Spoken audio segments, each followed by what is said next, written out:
Good evening, vapors. DBX here again with another whatchamacallit video. This week it isn't a review. This week it's I'm going to show you how to recoil a dripper. Bloody hell! Sorry, things are falling all over the place here already.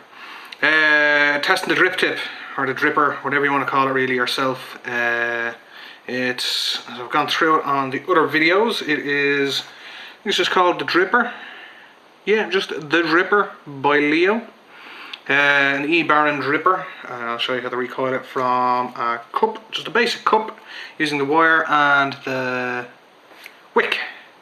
It's entirely up to yourself which kind of wire and wick you use. What I've got at the moment is, to start off, I've got 0.20 Canthal D at 25 meters. I think it's 25 meters. You buy it like this. I think that could have been about €6 or €7 when I bought it at the time. It comes like this. If you have a little stick and you decide to get into all this, you can have the little stick and you can decide, sure, I'll have that one, and just reel it off the stick. The wick I have is just a silica wick. Can't remember where I bought it or what kind or length or anything. I actually think it's about 5 meters, and that is, I think that was at the time about the same. It's about €5-6. I could be very wrong. Then the dripper itself is just that part there, the standard Ego, not the standard Ego at all, standard 510 type connection, which can fit on top of an Ego battery like this, or it can fit on the top of your mod like this. Whatever mod you have, this is the one I have, just a basic draw tube. It can sit on top like that or that, and you can get, of course, if you do put it on top of the Ego battery, you can get the vanity ring or vanity cover, whatever you want to call it. So anytime I do this, of course, I have to then get my trusty pliers to actually take this bit off. There we go. So this bit screws off. This is the top of it. Is just the metal, whether it's aluminium or whatever it is. That's all it is. It just pops off the top like that, or unscrews off the top, and you're sorted, and away you go. Inside then, that bit shouldn't be sticking up, it should be tucked in away, but sometimes that will happen, and you then just, you can try and pry it off your fingers, but I find taking it off the pliers can be better, because sometimes it can be a bit stiff on the center pin. Let's see what happens there now. Pop it off. Oh, dirty rip. Oh, dirty Jezebel. So now, simple back and forward to try and get it out. If it'll come out. There we go, there we go. So you're left with, you have your cup, you have your wick, and you have your wire and everything, all in that. That's simple, basically what we're trying to make there. If done correctly, excuse me, if done correctly, it will come out looking something like, oh holy god, it's all wrapped in together there. It'll look something like this. It'll have one long leg and the wick and the wire and the whole lot. That's what it is there, as I'm holding it there. So that's pretty, it looks pretty simple to make. I actually had to go to YouTube to find out how to do it myself the first time, which is, I hope, why you're here, so you're expanding your knowledge on how exactly all this is done. Just to make sure that there's no extra juice in there, just going to give it a quick wipe with a bit of tissue. That's exactly what it looks like inside. I don't know if you can see that correctly through that, but it's a center pin which is connected to the base, and it has the whole way through, so you can get the air hole on both sides at the bottom, and that's going directly through there now. If you heard that, I do apologise. I'm living very close to a train track. So we'll start off. We will take, I don't even know where the start of the wire is. Lovely. I think it'll be this bit here. Sure, look. You want to take this in hand when you're doing it. It can just spring off. It can and will. So let's keep a finger on that one. It's actually this side that I need to cut off. This will unravel and will spring off, because it is, for what it is, it's kind of tightly wound on there. So I come along. I get about that much. That'll do me. Like, as I said, it's 25 meters. That was about €6-7, if even. So it's for what it is, pretty cheap. Get the pliers at it. Just gently pull it off. That can be done, I imagine, with scissors because it is a very fine wire.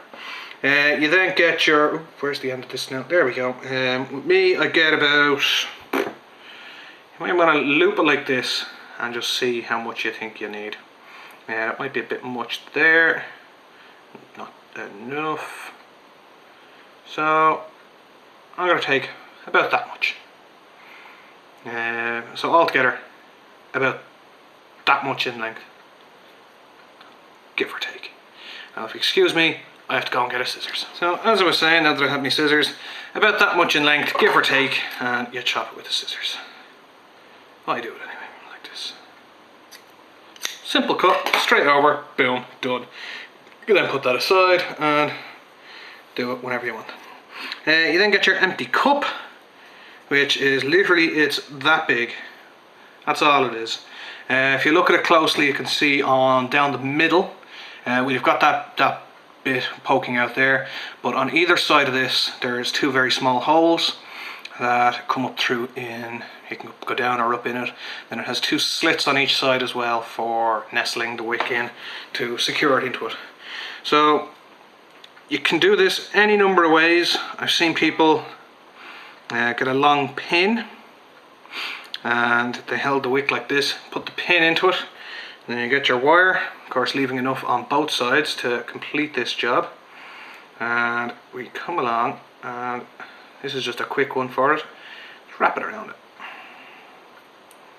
Just wrap it around it. If you want to do it by hand, keep it as tight as you can to each other, but not too tight, because you don't want it not working at all. And just wrap it around. As many wraps, I wouldn't say any more than maybe 7 or 8 wraps on it, because you don't want to have too long of a coil. And then you should have something like this, if it'll stay down. You've got one long leg, one small leg, and you've got the wick in the middle. Then you get your cup, you get your empty cup, and you feed the long leg down through one side. Can be a bit finicky.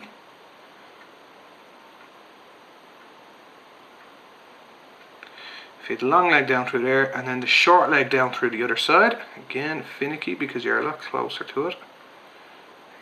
There we go. And then, like me, I come along and I stick my wick down into those slits in the side. And this will secure it all in place just in the cup itself. So that it'll be a tight connection. Okay. Now it's starting to get a bit frayed there, but we should be okay. Now the next bit to do with this is, with this loop here, this is the next part, we can wrap it around. It's where you get your long leg actually, and you push it through the loop. Push it through. And then you get your short wick, or your short wire as well, your short side, and you push that through so the wick is catching on it. And you loop it around the cup. So you should have, if you want, you can maybe just pull on this maybe a bit. Entirely up to yourself. And there, that's around the cup like this. Now the reason for this is to have soakage for the bottom. So when you put juice in, it won't just go straight to the bottom, and any bits that are missed won't flood the whole thing on you. Your next step then is to get this short side. That comes along, and you push it down into this center hole, the large center hole in the middle. And that's important, that has to be done. Once you push it down to the large center hole there, that's it, it's ready to be mounted onto the dripper itself. So with that wire on that center bit like that, you then push it down onto the center post in this. Make sure it's securely into it. And then with this long wire, I pull it down to the side here. Now if it's anything like mine, there is gaps on both sides here and 2 slits like in the cup, and that will assist with that, and you push the wire down into it so it's secure.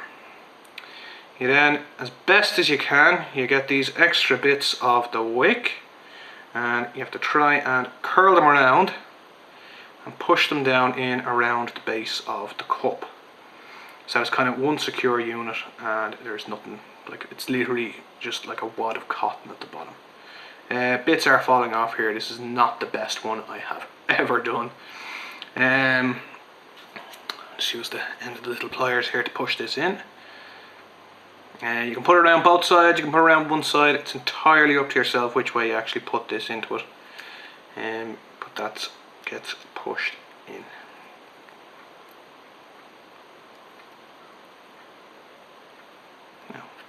So look, that's the best it's going to be done at the moment. So with this wire trailing on the side as well, you then put your top back on. Now you can give this a rinse, the top, you can give that a rinse while you're, before you do any of this if you want. It's entirely up to yourself. Give it a wash, or give it a blow. And you have this extra bit of wire here, with that extra bit of rubber that shouldn't be there. Ooh. Ignore that, screw up. Yeah, ignore that one completely. Technical difficulties, don't mind me. We screw the cup on, and then you've got that bit of wire sticking out. Now the way I've learnt it is that if you just pull on that wire a bit, and actually I don't know where that's gone, but it came off, which is exactly what we wanted to do. Once that comes off, then you screw it on. You get a juice of your liking. Which juice will I do? Try this one here. I really don't know where that wire went. I have no idea. And then you start off, because it's a dry coil, you start off with maybe 10 or 12 drips.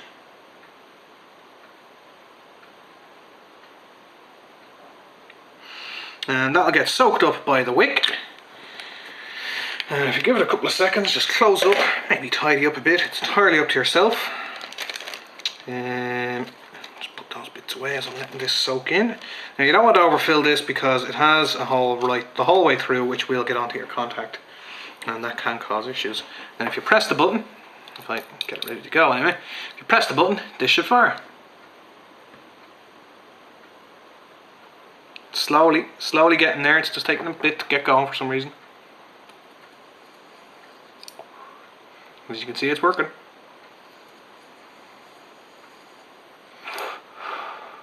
As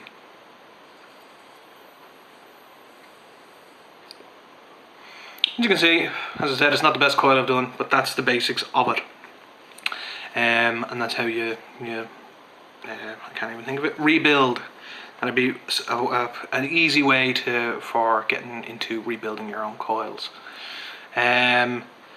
So that's the basics anyway of doing that.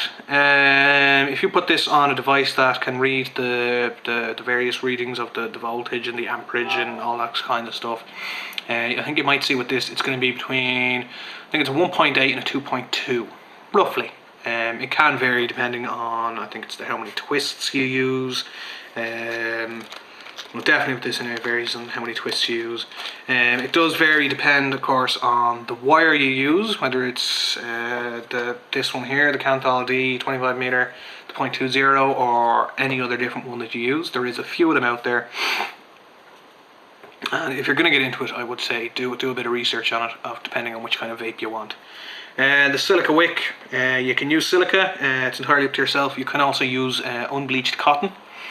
You can pick that up, I don't know where you can pick it up, probably a pharmacy or something like that, and you can use that as well. It's entirely up to yourself. I would say do a bit of research before diving into it, because you don't want to end up with you're spending a bit of money on the dripper itself, and then you go out and you buy this and you buy that and you buy all the other bits and bobs, and then you end up and you get frustrated after the first time because it doesn't do it properly. So trial and error, bit of effort and a bit of research, and you'll be flying. That's grand.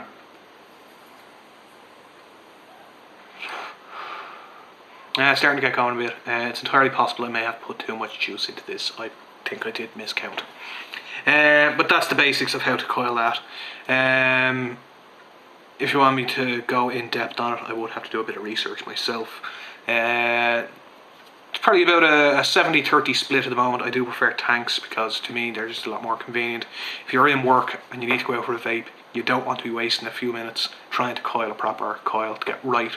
Because if you can't vape in the office, then you can't test it until you're outside, and you have to go back in and go back out again, and it can be just a big waste of time. So it's entirely up to yourself which way you want to go.